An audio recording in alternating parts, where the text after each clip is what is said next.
आप सभी एक सवाल का जवाब दो मुझे, पाकिस्तान में गांजा फ्री मिलता है क्या? मतलब पाकिस्तानी पीएम शहबाज शरीफ पता नहीं कौन सा नशा फूंक कर बैठे हैं जिसको पीने के बाद वो अपनी ही पीठ थपथपाते नजर आए। और अब तो ऐसा लग रहा है पाकिस्तान ने जो अभी आईएमएफ से $1 बिलियन की भीख मांगी है उससे भी वो शायद माल ही मंगाए। खैर, आपको दिखाता हूँ शहबाज शरीफ अपने इंटरव्यू में क्या कहते नजर आए। दुश्मन के फौजी अड्डे, असलहे के अंबार और एयर बेसेस देखते ही देखते सब खंडरात बन गए। उनके राफेल हमारे शाहीनों के निशाने पर आए और अल्लाह के फजल से फेल हो गए। हमारी ये कार्रवाई उस बोसीदा नजरिए के खिलाफ थी जो इंसान दुश्मनी, जारहियत, मजहबी जुनून और तासुब पर कायम है। ये हमारी गैरत और असूलों की फतह है। हमने दुश्मन के साथ वही किया जो एक बावकार कौम को ज़ेब देता है। ये क्लिप सीज फायर ब्रेक करने के बाद की है जिसमें वो अपनी ही तारीफ करते नजर आए। और हाँ, ये अकेले नहीं है जो माल फूंक कर बैठते हैं। Can you show us evidence and do you have details on the attack? Okay, I can't hear you properly.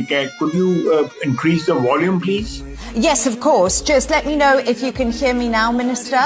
A bit louder, a bit louder. I'm sorry, यही होता है जब कोई आउट ऑफ सिलेबस क्वेश्चन पूछ ले। देखो, ये अपने अपने नशे में डूबे रहेंगे, लेकिन बड़ी बात यह है कि जब इन दोनों देशों के बीच में सीज फायर को अनाउंस किया गया था तब डोनाल्ड ट्रंप को बड़ा ही क्रेडिट दिया जा रहा था इस सीज फायर के लिए। लेकिन जब मैंने सीज फायर के बारे में सुना तब मुझे लक्ष्य मूवी का एक डायलॉग याद आया। कप्तान साहब, मुझे उन लोगों का तजुर्बा है, पाकिस्तानी हारे तो पलट के एक बार फिर आता है, अगर जीत जाओ तो फौरन लापरवाह नहीं हो जाना, मेरी बात याद रखना। हम सबको पता था ऐसा होगा।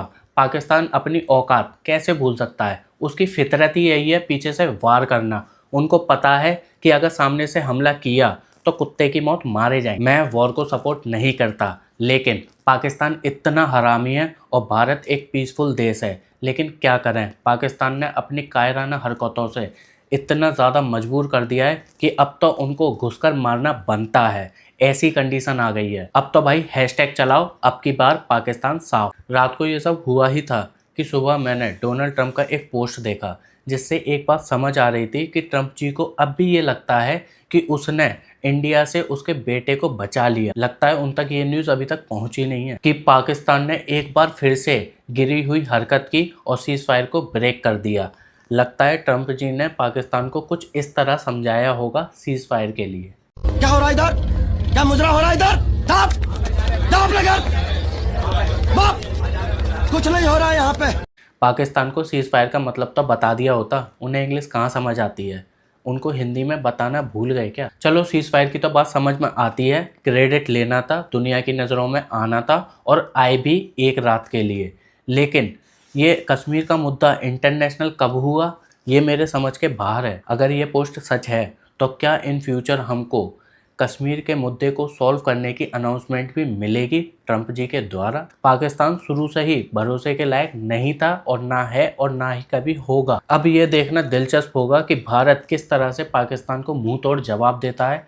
क्या ऑपरेशन सिंधु 2.0 होगा? मैं तो कहता हूँ पाकिस्तान पर ब्रह्मोस मिसाइल ही छोड़ दो। और वैसे भी हमारे रक्षा मंत्री राजनाथ सिंह ने आज सुबह ही 11 बजे लखनऊ में BrahMos aerospace and testing facilities को इनॉग्रेट किया। इंडिया पाकिस्तान जब भी आमने सामने आए हैं हमेशा ही पाकिस्तान ने मुँह की खाई है और इस बार भी हम सभी को पता था इस वॉर का अंजाम क्या हो। पाकिस्तान ने वॉर में भी भीख मांगना नहीं छोड़ा और मौके का फ़ायदा उठाकर आईएमएफ से भीख मांग ही ली। इस बार भी जीत हमारी दहलीज पर थी, लेकिन अनएक्सपेक्टेडली सीज फायर अनाउंस हुआ और एक बार फिर से पाकिस्तान को अपनी सुअरपंती दिखाने का मौका मिला और उन्होंने सीज फायर को ब्रेक भी किया। सीज फायर के बाद भी पाकिस्तान की तरफ से फायरिंग चालू रहना और पाकिस्तान का ये कहना कि आर्मी कैंप में आर्मी की ही ड्रेस पहनकर घुसपैठियों ने फायरिंग की, इस बात से एक बात तो क्लियर होती है कि पाकिस्तान और टेररिस्ट किस हद तक मिले हुए हैं और ये सब सिर्फ कट्टर इस्लाम के नाम पर। और हम हर बार ही अपनी आंख बंद कर लेते हैं कि इनका कोई भी इस्लाम से वास्ता नहीं। देखो, हम सबको एक बात समझनी चाहिए, पाकिस्तान सूअर है कीचड़ में लेटा हुआ और उस पर छोटे छोटे अटैक कर कर ये समझना कि अब वो सुधर जाएगा, ऐसा नहीं होने वाला। इससे तो पाकिस्तान ही खुश होगा, क्योंकि उसको पता है कि हम हैं सूअर, वो भी कीचड़ में लेटे हुए। अगर कोई हम पर पत्थर फेंकेगा तो कीचड़ उन पर भी जाएगी। तो अब भी वक्त है इस पर पत्थर नहीं, पूरा का पूरा कीचड़ और इन सूअर के झुंड को साफ करने। आपको क्या लगता है, भारत ने एक बड़ा मौका गंवा दिया या अब भी मौका है पाकिस्तान को घुटनों पर लाकर माफ़ी मंगवाने का? कमेंट करके ज़रूर बताना। और ये वीडियो अगर आपको अच्छी लगी हो तो वीडियो को लाइक, शेयर और मेरे चैनल को सब्सक्राइब करना ना भूलें।